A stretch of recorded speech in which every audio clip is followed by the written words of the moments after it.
Hi friends, welcome to our channel. இன்னைக்கு நாம பார்க்க போறது சூப்பரான ஒரு ரெசிபி தான். வாங்க வீடியோக்குள்ள போலாம். இப்போ நான் எடுத்துக்கிறது பாத்தீங்கன்னா லசானியா எடுத்துர்க்கேன். லசானியா ஷீட்ங்கிறது இந்த மாதிரி தான் இருக்கும். அடுப்புல கடாய் வச்சு கடாயில தண்ணி ஊத்திர்க்கேன். தண்ணி வந்து கொதி வரட்டும். தண்ணி வந்து கொதி வந்ததுக்கு அப்புறமா இந்த எடுத்து வச்சிருக்க ஷீட்டை உள்ள போட்டுறலாம். நமக்கு எத்தனை வேணுமோ அதுக்கு தகுந்த மாதிரி போட்டுக்கலாம். ஒரு 3 minutes வந்து கொதிக்க விட்டுறலாம். இது கூடவே கொஞ்சமா உப்பு சேர்த்துக்கலாம். இப்போ நம்மளோட லசானியா ஷீட் ரெடி ஆயிடுச்சு. இதே மாதிரி எல்லாத்தையும் எடுத்துடலாம். எடுத்து இந்த மாதிரி ஒரு கட்டிங் போர்டில் வச்சிடலாம். இப்போ லசானியா ஷீட் வந்து ரெடியாக இருக்கு. இதை ஒரு ஓரமாக வச்சுட்டு நம்ம ஒரு சாஸ் ரெடி பண்ணலாம். இப்போ ஒரு சாஸ் ரெடி பண்ணோம். அந்த சாஸ்க்கு பார்த்தீங்கன்னா தக்காளி கட் பண்ணி வச்சுருக்கேன், சில்லி ஃப்ளேக்ஸு, பேசிலும் ஆரிகானாவும் எடுத்திருக்கேன். இது வந்து ரெட் பாப்ரிகா பவுட்ரு. சப்போஸ் உங்ககிட்ட இது இல்லை அப்படின்னாக்கா நீங்கள் வந்து கொஞ்சமாக சில்லி பவுடர் எடுத்துக்கோங்க. ஜிஞ்சர் கார்லிக் ரெண்டும் சின்ன சின்னதாக கட் பண்ணி வச்சுருக்கேன். அடுப்பில் ஒரு கடாய் வச்சுட்டு கடாயில் கொஞ்சமாக எண்ணெய் சேர்த்துக்கலாம். இதில் ஃபஸ்ட்டு வந்து நம்ம ஹெர்ப்ஸ் போட்டுடலாம். அது கூடவே ஜிஞ்சர் கார்லிக் ரெண்டும் ஆட் பண்ணிக்கலாம்.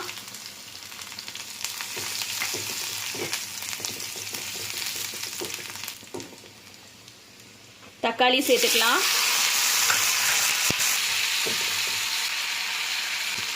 அடுப்பு வந்து சிம்ல வச்சுக்கோங்க. இப்போ வந்து நான் எடுத்து வச்சிருக்க சில்லி ஃப்ளேக்ஸும் பாப்ரிகா பவுடர் ரெண்டும் சேர்க்க போகிறேன்.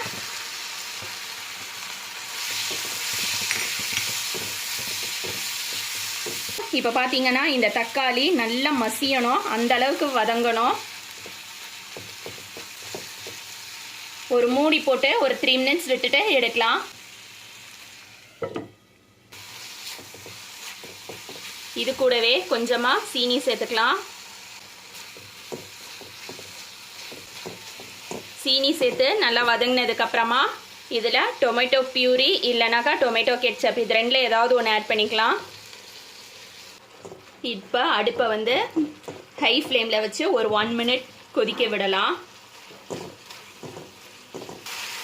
இப்போ அடுப்பை ஆஃப் பண்ணிவிட்டு இதை ஆற வச்சிடலாம். ஆற வச்சதுக்கப்புறமா மிக்சியில் போட்டு அரைச்சிட்டு நான் காட்டுறேன். அரைச்சது பார்த்தீங்கன்னா இந்த மாதிரி இருக்கும் நம்மளுடைய டொமேட்டோ சாஸு. இதில் 1 கப் அளவுக்கு தண்ணி சேர்த்துக்கலாம். தண்ணி சேர்த்து திரும்ப ஒரு தடவை மிக்சியில் போட்டு எடுத்துகிட்டு வந்து காட்டுறேன்.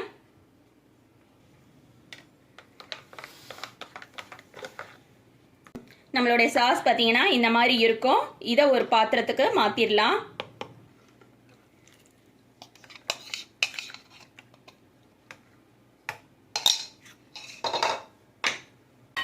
இப்போ நாம் ஒரு ஒயிட் சாஸ் ரெடி பண்ணோம். ஒயிட் சாஸ்க்கு ஒரு பேன் அடுப்பில் வச்சுருக்கேன். அதில் பட்டர் சேர்த்துக்கலாம். இந்த ரெசிபியோட அளவுகள் எல்லாமே நான் டிஸ்கிரிப்ஷன் பாக்ஸில் கொடுக்குறேன், செக் பண்ணிக்கோங்க. இப்போ பட்டர் சேர்த்துடலாம். பட்டர் கூடவே மைதா சேர்த்துக்கலாம். அடுப்பு வந்து சிம்ல வச்சுக்கோங்க. மைதாவும் பட்டரும் இந்த மாதிரி பபிள்ஸ் சைடில் வரும். அந்த ஸ்டேஜில் பால் சேர்த்துக்கலாம். பால் சேர்த்துக்கிறேன்.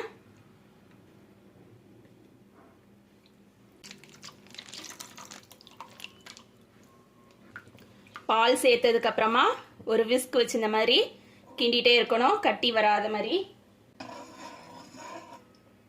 இப்போ அடுப்பை மீடியம் ஃப்ளேமில் வச்சுக்கோங்க. பால் நல்லா கொதி வரணும். நம்மளோட சாஸ் வந்து இந்த அளவுக்கு திக்னஸ் ஆனதுக்கு அப்புறமா சீஸ் ஆட் பண்ணிக்கலாம்.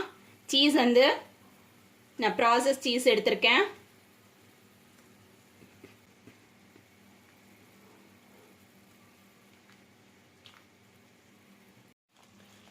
இப்போ பார்த்தீங்கன்னா நம்ம சீஸ் சேர்த்ததுக்கப்புறம் நல்லா இந்த மாதிரி கரைச்சி விட்டுட்டு இதில் நான் கிராம்பு எடுத்து வச்சுருக்கேன், உப்பு, கொஞ்சமாக மிளகுத்தூள் 3 ஆட் பண்ணிக்கலாம்.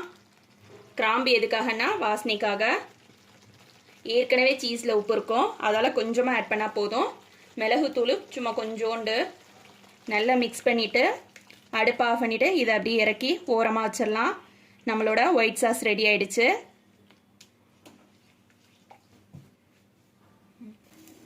இப்போ நம்ம ஒரு வெஜிடபிள்ஸ் வந்து சாட்டே பண்ணணும். அதுக்கு ஒரு பேன் வச்சுருக்கேன். பேனில் எண்ணெய் ஊற்றிக்கிறேன். எண்ணெய் சூடு வந்ததுக்கப்புறமா இஞ்சியும் பூண்டும் கட் பண்ணி வச்சுருக்கதை ஆட் பண்ணிக்கிறேன்.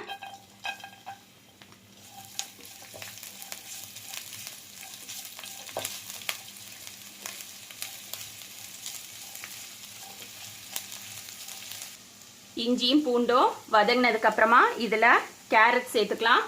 கேரட் வந்து நல்லா பொடியாக கட் பண்ணியிருக்கேன். அது கூடவே பீன்ஸ் ஆட் பண்ணிக்கலாம்.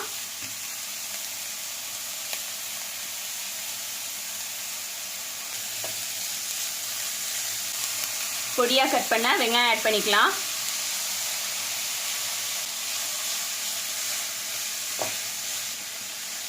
இது கூடவே பொடியாக கட் பண்ண குடமிளகாய் ஆட் பண்ணிக்கலாம். கார்ன் ஆட் பண்ணிக்கலாம். இதுக்கு தேவையான அளவுக்கு உப்பு ஆட் பண்ணிக்கலாம்.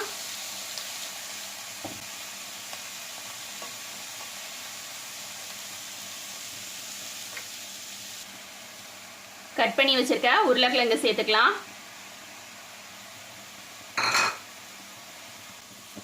அடுப்பு நல்லா ஹை ஃப்ளேமில் வச்சு வதக்குங்கணும்.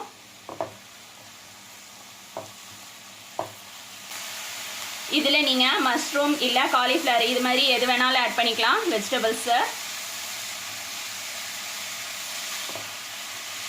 வெஜிடபிள்ஸ் வதங்கினதுக்கப்புறமா இதில் chilli flakes, mixed herbs, paprika powder 3 சேர்த்துக்கலாம்.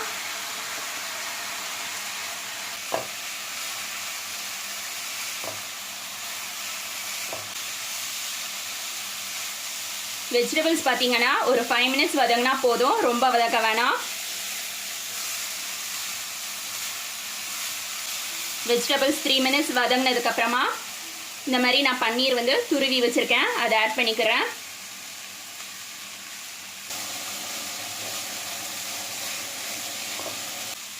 இப்போ இதை ஒரு ஓரமாக எடுத்து வச்சிடலாம். இப்போ பார்த்தீங்கன்னா நம்மளோட ஒயிட் சாஸ் ரெடியாக இருக்குது, டொமேட்டோ சாஸ் ரெடியாக இருக்குது, அதே மாதிரி வெஜிடபிள்ஸ் வதக்கி வச்சுருக்கதும் ரெடியாக இருக்குது, லசானியா ஷீட்டும் ரெடியாக இருக்குது. இப்போ எல்லாத்தையும் அசம்பிள் பண்ணணும். அசம்பிள் பண்ணுறதுக்கு முன்னாடி இந்த மாதிரி அவன் ப்ரூஃப் பவுல் ஒன்று எடுத்துக்கோங்க. அதில் நம்மளுடைய லசானியா ஷீட்டை வச்சு பார்த்துக்கோங்க. இப்போ எனக்கு வந்து இந்த அளவுக்கு எக்ஸஸாக இருக்குது, ஸோ இதை நான் கட் பண்ண போகிறேன்.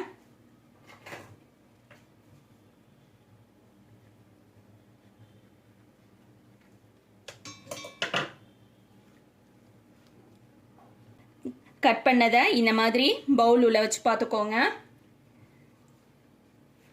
அதுக்கு பக்கத்துலேயே இன்னொரு ஷீட்டையும் இந்த மாதிரி வச்சுட்டு இதையும் கட் பண்ணிக்கோங்க.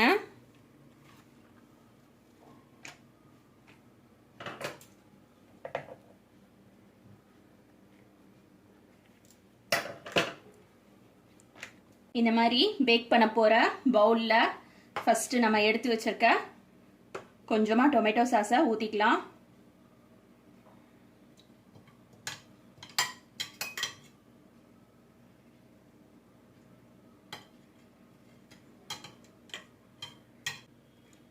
அதுக்கு அடுத்ததாக எடுத்து வச்சிருக்க ஒயிட் சாஸ் கொஞ்சம் ஊற்றிக்கலாம்.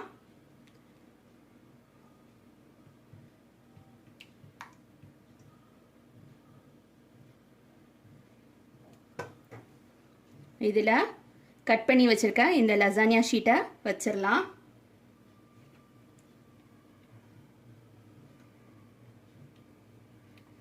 கண்டிப்பாக அவன் ப்ரூஃப் பவுலாக இருக்கணும். இதுக்கு மேலே சாஸ் ஊற்றிக்கலாம். வதக்கி வச்சிருக்க வெஜிடபிள்ஸ் ஆட் பண்ணிக்கலாம்.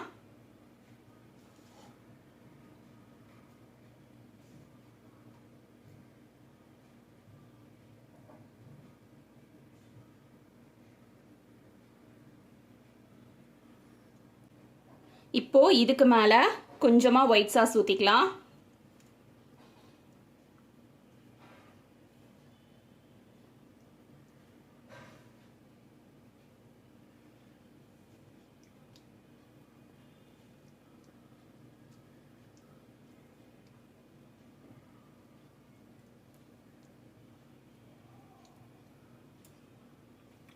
இப்போ கட் பண்ணி வச்சிருக்க லசானியா ஷீட் வச்சிடலாம்.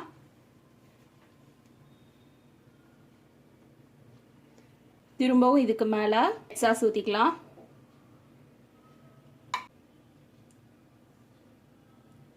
ஒயிட் சாஸ் ஊற்றிக்கலாம்.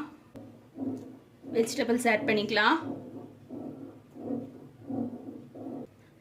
இப்போ பார்த்தீங்கன்னா நான் வந்து சீஸ் எடுத்து வச்சுருக்கேன். சீஸ் வந்து செடார் சீஸு ப்ராசஸ் சீஸ் ரெண்டும் எடுத்து கட் பண்ணி வச்சுருக்கேன். இதை ஃபுல்லாக போட்டுடலாம்.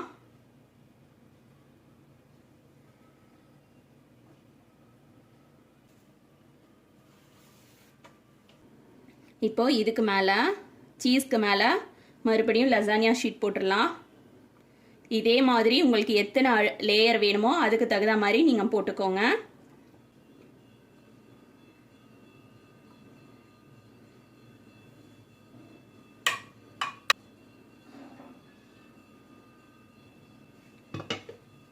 ஒயிட் சாஸ் ஊற்றிடலாம். இப்போது வெஜிடபிள்ஸ் ஃபுல்லாக மேலே போட்டாச்சு. மேல் லேயரில் இதில் நம்ம எடுத்து வச்சுருக்க லசானியா ஷீட்டை போட்டுடலாம். இதுக்கு மேலே டாப் லேயரு சாஸ் ஊற்றிக்கணும். ஒயிட் சாஸ் ஊற்றிக்கலாம். இதுக்கு மேலே எடுத்து வச்சுருக்க சீஸை ஃபுல்லாக போட்டுடலாம். இதை ரெடி பண்ணிட்டு இருக்க நேரமே அவனை ப்ரீஹீட் பண்ணிக்கணும். இப்போ பார்த்தீங்கன்னா நான் 2 வகை சீஸையும் துருவி வச்சுருக்கேன். துருவினதை ஃபஸ்ட்டு நல்லா கலந்துடலாம். இதை எடுத்து இப்படி ஃபுல்லாக மேலே தூவிடலாம்.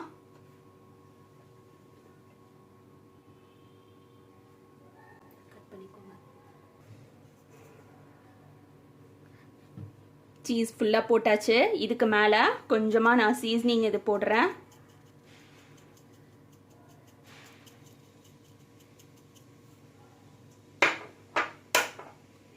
இப்போ இதை அவனில் வச்சு பேக் பண்ணிடலாம்.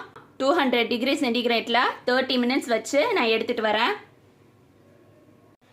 இப்போ பார்த்தீங்கன்னா நம்மளுடைய லசானியா ரெடி ஆயிடுச்சு. இதை எடுத்து சர்விங் பிளேட்டில் வச்சுட்டு காட்டுறேன்.